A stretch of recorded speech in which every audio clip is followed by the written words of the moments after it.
And I cast that out of ways too, so it's gonna be a minute. I mean, it didn't even hit the bottom, and I felt them just thunk. Hey everybody, welcome back to Live to Fish. And if you remember, at the beginning of this season, I introduced you to the Yamamoto Yamatanuki, whereas I like to call them for smallmouth, the Yamamoto Yamatanuki. When I first premiered these baits back in the spring, they came in the standard 3.5 inch size and weighing in at a hefty 5/8 ounce. Well, now for those of you that want a little more finesse presentation, they now come in a 2.5 inch, 1/4 ounce weight. So how do you know when you should be throwing the 3.5 inch size or when you should be downscaling and throwing the 2.5 inch size? Well, I'm gonna be going over that and a whole lot more coming up right here on Live to Fish.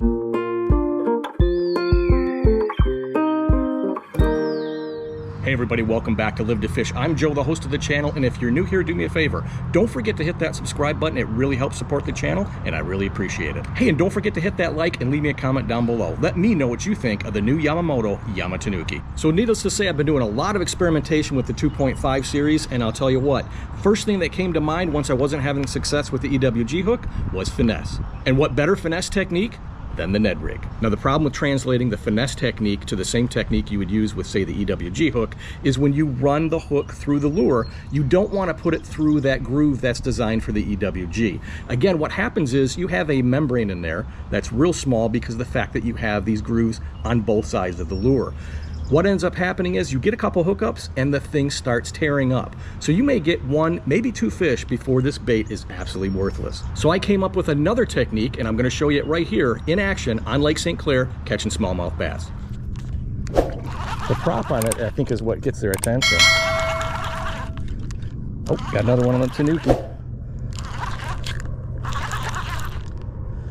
That feels like a better fish. Yeah, it's just another small one fighting hard.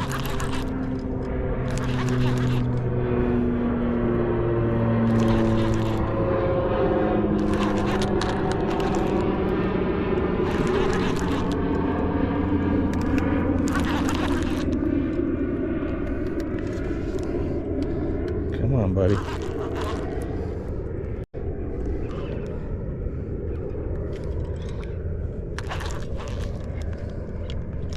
Man, he just won't give up. You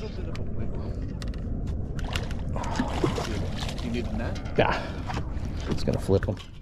This is the 2.5 inch, and it is in the heavy Mimizu color. So it's almost like a purplish pink, if you want to call it that. But let me show you how I hook this up different than I do on the EWG with the Ned rig. So again, I'm throwing this on the 1/4 ounce Ned rig or Ned head from Live to Fish, and again the tungsten weight. What I'm going to do is, instead of putting it through the slot here as I would on an EWG, I'm going to mount this on the side. So I'm going to go right in through the top of the lure, thread it through, and then pull it out, slide it through over that keeper, make sure I get it on the keeper, pinch it down on the keeper to make sure it stays, and we're good to go. I have been putting it through the slot. The problem is that it is so weak in that middle point. It's so thin, the membrane there rips really, really easy. So I'm going to start throwing it like this, where it's actually in the meatier part of the body. And we'll see how it goes. Now I'm going to show you here on one of the ones that I had gotten torn up because I, again, mounted it through that little groove there for the EWG hook. And what I did is I did the side mount. Mounted it right through the side of that flesh where it's a little bit thicker and a little bit more stout. And again, I caught 4 or 5 smallmouth on this without it tearing up at all. So they definitely last a lot longer. On this mount right here, the way I have it threaded through that EWG hook groove, 2 fish. And it's toast. So if you're going to do a finesse technique and mount the smaller 2.5 on a Ned head, I would say definitely run it through the thicker side or the opposite side, or say the side view of the bait. As you can see here, even if you throw it through the groove, you're still not making it weedless. But for that, you need a special hook. Now, if you want to go weedless with your finesse presentation, that's not to say that you can't. You can definitely do that with an EWG style Ned head. Now, one thing to remember when you're talking about finesse techniques, you're usually talking about something that's a little lighter weight. Again, this lure comes in at 1/4 ounce.